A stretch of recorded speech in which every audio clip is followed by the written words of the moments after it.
В связи с расширением пандемии коронавируса и даже до первых смертельных случаев в Кыргызстане президент Жээнбеков стал лично звонить главам авторитетных международных организаций с выражением поддержки и солидарности, а между строк сообщая о сложном положении в Кыргызстане, что предполагает оказание помощи.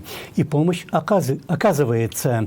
Прежний президент когда-то демонстративно отказался от $100 миллионов помощи от Казахстана. Те просто пожали плечами. А также он постоянно твердил, что кыргызские законы и порядки должны быть выше международных. То же самое повторяли и прикормленные властью патриоты, которых сейчас как-то не очень слышно.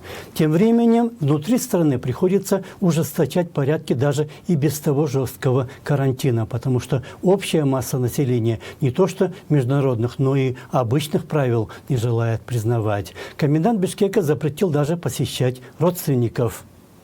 Ввести на территории города Бишкек на период действия чрезвычайного положения следующие дополнительные меры. Запрет на передвижение людей личного транспорта по городу без крайней необходимости. Запрещено передвижение по городу за исключением следующих случаев. Передвижение от места жительства до места работы и обратно.